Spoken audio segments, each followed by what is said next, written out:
وعیشک یا محمد صلی اللہ علیہ وسلم، اے محمد صلی اللہ علیہ وسلم آپ کی زندگی کی قسم. اور ایک روایت میں ہے وحیاتک یا محمد، یعنی اللہ تعالیٰ فرما رہا ہے کہ محبوب صلی اللہ علیہ وسلم آپ کی حیات کی قسم. اور یہ جو قسمیں اللہ رب العزت نے حضور نبی اکرم صلی اللہ علیہ وسلم کی زندگی، آپ کی حیات اور آپ کی جان کی اٹھائی، اس میں حضور نبی اکرم صلی اللہ علیہ وسلم کی انتہائی تعظیم اور حد درجہ غایت اکرام اور شرف ہے. حضرت عبداللہ بن عباس رضی اللہ تعالیٰ عنہ سے مروی ہے، آپ جو ہے، اور اس کو امام ابو نعیم نے دلائل النبوہ کے اندر جو ہے بیان کیا، اور امام بہقی نے دلائل النبوہ کے اندر اس کو بیان کیا، کہ حضرت عبداللہ بن عباس رضی اللہ تعالیٰ عنہ روایت کرتے ہیں، بیان فرماتے ہیں کہ ما خلق اللہ تعالی وما زرع وما برع نفسا اکرم علیہ محمد صلی اللہ علیہ وسلم، کہ اللہ عز و جل نے کسی مخلوق کو حضور اکرم صلی اللہ علیہ وسلم سے بڑھ کر اپنی بارگاہ میں مکرم پیدا نہیں کیا. یعنی ایک طرف خالق ہے، باقی جو چیز بھی اللہ تعالیٰ نے پیدا فرمائی وہ اس کی مخلوق ہے، اور جمیع مخلوقات کے اندر اللہ تعالیٰ نے اپنے نبی صلی اللہ علیہ وسلم سے زیادہ مکرم کسی کو پیدا ہی نہیں کیا. تو اللہ کی بارگاہ میں تکریم کا سب سے اعلیٰ مقام جس ذات کو حاصل ہے وہ ہمارے نبی حضرت محمد مصطفیٰ صلی اللہ علیہ وسلم ہے. اور پھر کہتے ہیں کہ میں نے نہیں سنا کہ اللہ عز و جل نے آپ صلی اللہ علیہ وسلم کے سوا کسی کی زندگی کی قسم اٹھائی. یعنی 1,24,000 انبیاء اور رسول گزرے، سب اللہ کو پسند تھے، سب اللہ کے محبوب تھے، سب چنیدہ تھے، سب برگزیدہ تھے، سب محترم تھے، مکرم تھے، محتشم تھے. لیکن اللہ رب العزت نے حضرت آدم علیہ السلام سے لے کر حضرت عیسیٰ علیہ السلام تک کسی نبی کی زندگی کی قسم نہیں اٹھائی سوائے حضرت محمد مصطفیٰ صلی اللہ علیہ وسلم کے، کہ اللہ تعالیٰ اپنے محبوب صلی اللہ علیہ وسلم کی عمر اور حیات اور جان کی قسم اٹھا رہا ہے. تو اس سے ثابت یہ ہوا کہ حضور نبی اکرم صلی اللہ علیہ وسلم وقت پیدائش سے لے کر وقت وصال تک ہر قسم کے گناہ سے، معصیت سے، نافرمانی سے مبرہ تھے، پاک تھے، صاف تھے. آپ معصوم عن الخطا تھے، اور یہ کہ آپ کی طرف کسی گناہ کی نسبت کرنا یہ بھی ایک بہت بڑی جرت ہے، یہ بھی ایک بہت بڑا گناہ ہے کہ کسی گناہ کی نسبت رسول خدا صلی اللہ علیہ وسلم کی طرف کی جائے. جس طرح بعض جو ہے لوگوں نے وَوَجَدَكَ ضَالًّا فَهَدَىٰ کا ترجمہ جو ہے یہ کیا کہ اللہ فرماتا ہے کہ اللہ نے آپ کو گمراہی میں پایا، نعوذ باللہ، العیاذ باللہ، کہ اللہ نے آپ کو گمراہ پایا، گمراہی میں مبتلا پایا، فَهَدَىٰ پس آپ کو ہدایت دے دی، اس گمراہی سے باہر نکال دیا. تو جو ہادی اعظم بن کر آیا، جو ساری انسانیت کے لیے ایک رشد و ہدایت لے کر آیا، اور ایک ایسا اسوہ لے کر آیا کہ جس جیسا اسوہ کائنات میں کسی کا ہونا ہی نہیں تھا، اور جس کو اللہ تعالیٰ نے اخلاق کے اعلیٰ ترین درجے پر فائز فرمایا. ٹھیک ہے نا، فرمایا نا کہ اِنَّكَ لَعَلَىٰ خُلُقٍ عَظِيمٍ، جس کو اللہ رب العزت نے اخلاق میں عظمت عطا فرمائی، کہ ساری کائنات کے اندر اللہ نے جو اخلاق کی تقسیم فرمائی، اخلاق بھی، خلق بھی اللہ کی نعمتوں میں سے ایک بڑی نعمت ہے. جس کو یہ نعمت مل جائے وہ بڑا اچھا اور خوش قسمت انسان ہے. جس کو اچھی اخلاق مل جائے، آداب مل جائیں، اچھا کردار مل جائے، اچھی زندگی مل جائے، یہ اللہ کی نعمتوں میں سے ایک بڑی نعمت ہے. تو جنہیں زندگی کے اندر اللہ تعالیٰ نے اچھے اخلاق کی نعمت عطا فرمائی، ان ساروں کے اخلاق کو قیامت تک جمع کر لیا جائے تو میرے محبوب کے اخلاق ان سے اعلیٰ ہیں. سب کے اخلاق نیچے رہ جائیں گے، لیکن حضور نبی اکرم صلی اللہ علیہ وسلم کے اخلاق سب سے اعلیٰ ہیں، سب سے اونچے ہیں، سب سے فائق و برتر ہیں، تو آپ اندازہ کیجئے کہ وہ ذات جس کی جان کی، جس کی عمر کی، جس کی حیات کی، جس کی لائف کی اللہ تعالیٰ قرآن میں قسم اٹھا رہا ہے، تو کیا اللہ تعالیٰ جو ہے کسی ایسے شخص کی زندگی کی قسم اٹھا سکتا ہے جس میں سے کچھ زندگی جو ہے وہ اچھائی اور نیکی پر مبنی ہو اور کچھ زندگی میں جو ہے گناہ بھی ہو، معصیت بھی ہو، خلاف اولیٰ کام بھی ہو؟ ایسا تو نہیں ہو سکتا، کیونکہ اللہ کا علم جو ہے وہ محیط ہے، ہر چیز کو محیط ہے۔ اللہ تعالیٰ ہر ایک کی ابتدا اور انتہا کو جانتا ہے۔ انسان نے جو عمل ابھی نہیں کیا ہوتا اللہ اس کو بھی جانتا ہے کہ اس نے کیا عمل کرنا ہے،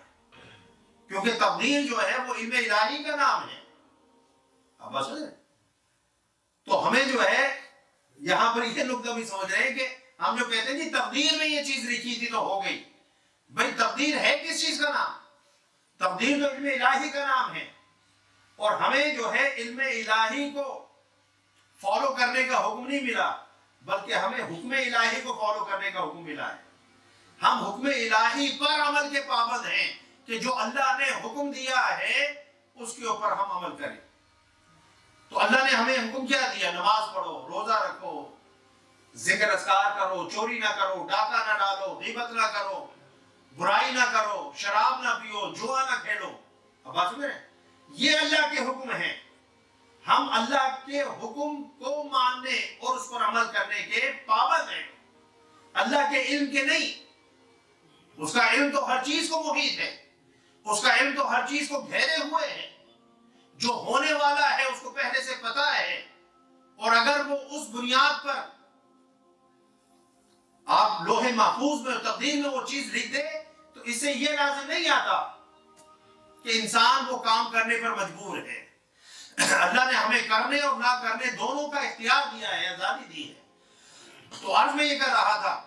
کہ اللہ رب العزت نے حضور نبی اکرم صلی اللہ علیہ وسلم کی جو حیات مبارکہ کی قسم کھائی،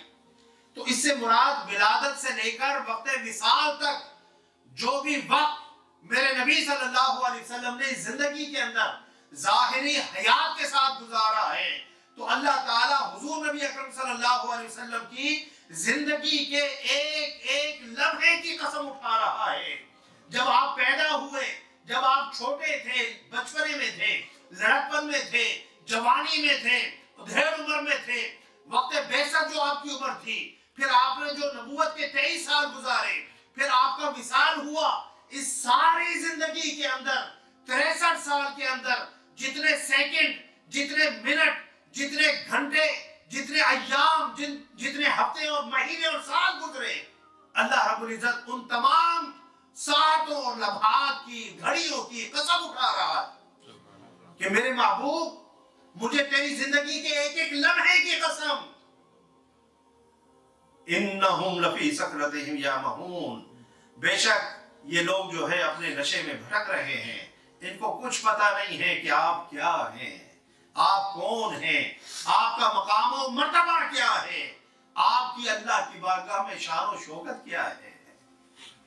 جس کی آنکھوں سے پردے اٹھ جاتے ہیں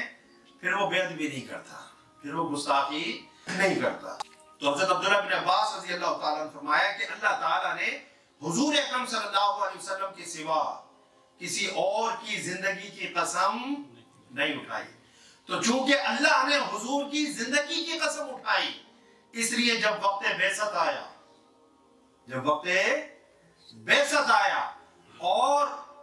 حضور نبی اکرم صلی اللہ علیہ وسلم نے اپنی نبوت کا اعلان کیا کہ میں اللہ کا بھیجا ہوا نبی ہوں، رسول ہوں، میں خاتم النبیین ہوں، مجھ محمد کو بطور نبی اور رسول مانو، تو اس وقت حضور نبی اکرم صلی اللہ علیہ وسلم نے دلیل کے طور پر، کیونکہ ہمیشہ یہ ہوا کہ جب کسی نے دعوی نبوت کیا کہ میں اللہ کا بھیجا ہوا ہوں، اللہ کا نبی ہوں، تو لوگوں نے دلیل بھی مانگی نا۔ آپ جب کوئی دعویٰ کرتے ہیں تو اس کی دلیل جو ہے لوگ مانتے ہیں یا نہیں؟ آپ کہتے ہیں میں ڈاکٹر ہوں تو لوگ کہتے ہیں جی کدھر ہے آپ کا سرٹیفکیٹ؟ میں فلاں ہوں، میں فلاں ہوں، تو جب آپ کوئی دعویٰ کرتے ہیں تو اس کی دلیل بھی دیتے ہیں. تو میں نبی ہوں یہ بھی ایک دعویٰ تھا. تو اللہ تعالیٰ اپنے نبیوں کو جب وہ نبوت کا اظہار کرتے ہیں، نبوت کا دعویٰ کرتے ہیں، تو اس کی دلیل کے طور پر معجزات عطا فرماتا ہے.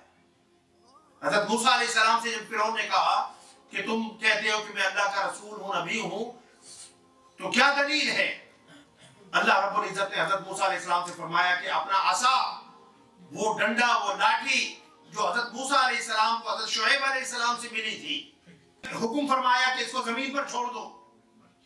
وہ عصا جب حضرت موسیٰ علیہ السلام نے زمین پر چھوڑا تو وہ ایک بہت بڑا اژدہا بن گیا، بہت خوفناک، بہت خطرناک، سائز کے اعتبار سے بہت بڑا اژدہا بن گیا. تو یہ حضرت موسیٰ علیہ السلام کی نبوت پر دلیل تھی. اور پھر جب وہ جادوگر آئے تو اس وقت بھی انہوں نے جب جادو کے زور سے جو ہے وہ سانپ بنائے اور لوگوں نے دیکھا کہ وہ سانپ جو ہے اس سے جو ہے وہ جگہ بھر گئی ہے، تو اللہ رب العزت نے حضرت موسیٰ علیہ السلام سے فرمایا کہ اپنے عصا کو زمین پر چھوڑ دو. وہ جو عصا تھا جب وہ اژدہا بنا تو اس نے سارے سانپوں کو وہ کھا گیا، وہ نکل گیا. تو یہ حضرت موسیٰ علیہ السلام کا معجزہ تھا. حضرت عیسیٰ علیہ السلام آئے تو آپ نے تو بچپن میں پنگوڑے میں کہا کہ انی عبداللہ آتانی الکتاب وجعلنی نبیا وجعلنی مبارکا اینما کنت. حضرت عیسیٰ علیہ السلام نے فرمایا میں اللہ کا بندہ ہوں، اللہ نے مجھے کتاب، حکمت، نبوت عطا فرمائی ہے اور مجھے مبارک بنایا، جہاں کہیں بھی میں ہوں گا میں مبارک ہوں. تو جو مبارک ہوتا ہے وہ ہر دور میں مبارک ہوتا ہے، وہ ہر وقت مبارک ہوتا ہے، وہ ہر جگہ مبارک ہوتا ہے. تو ہمارے نبی صلی اللہ علیہ وسلم نے جب دعوی نبوت کیا اور دلیل کی ضرورت پڑی تو حضور نبی اکرم صلی اللہ علیہ وسلم نے فرمایا فقد لبثت فیکم عمرا من قبلہ افلا تعقلون.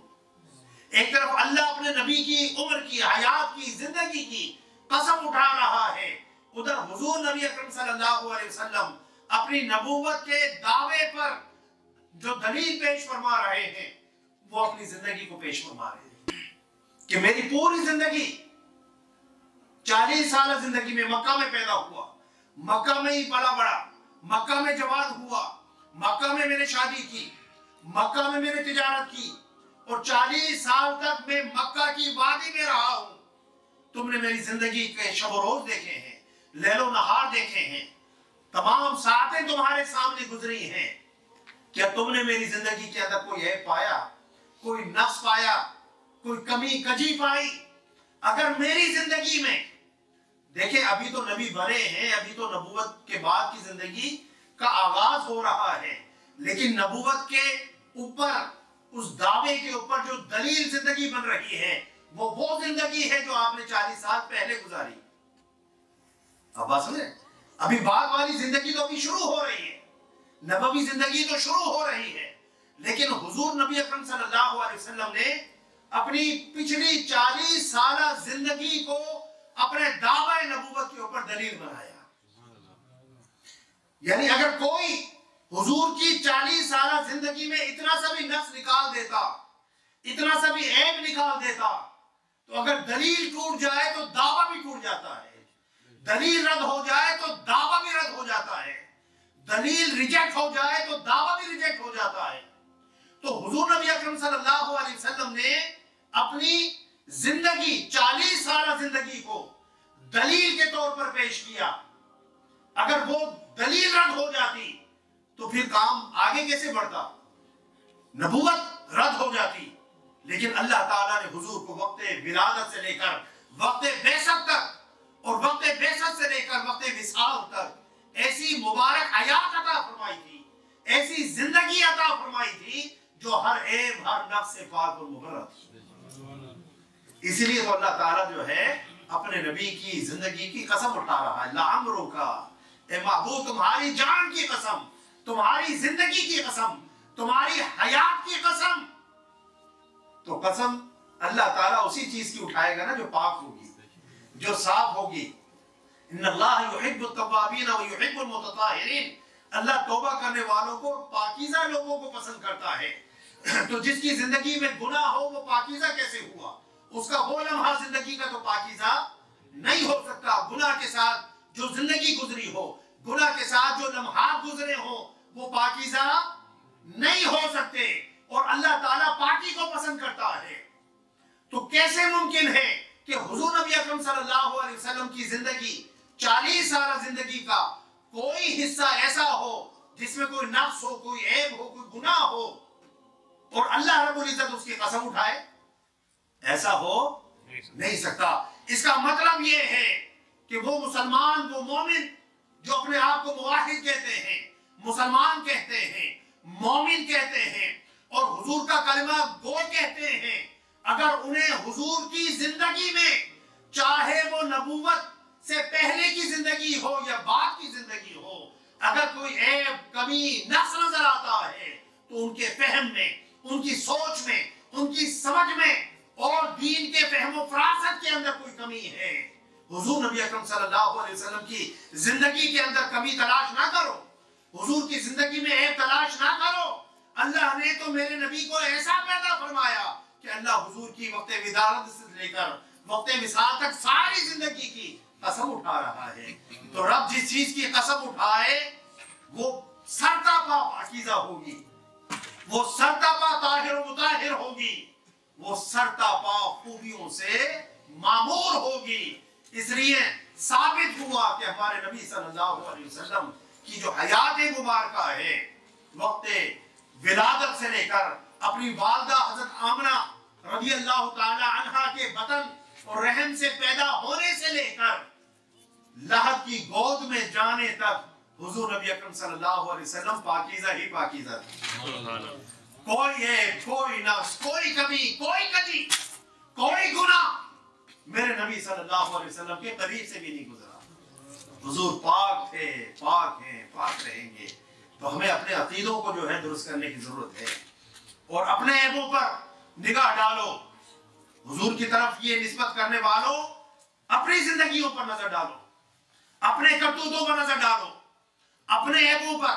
اپنی معصیت پر نظر ڈالو، سر شرم سے جھک جائے گی۔ اتنی اعلیٰ اور پاکیزہ ہستی کے اوپر بات کرنے سے پہلے یہ زبان گم کیوں نہیں ہو جاتی؟ یہ زبان بند کیوں نہیں ہو جاتی؟ اس زبان کی قوت گویائی چھین کیوں نہیں جاتی؟ یہ زبان اگر کھلے تو میرے مصطفیٰ کی تعریف میں کھلے، یہ زبان کھلے تو میرے مصطفیٰ کی ثنا میں کھلے، میرے مصطفیٰ کی نعت میں کھلے، میرے مصطفیٰ کے فضائل کے بیان میں کھلے، حضور کے شمائل کے بیان میں کھلے، حضور کے خصائل کے بیان میں کھلے،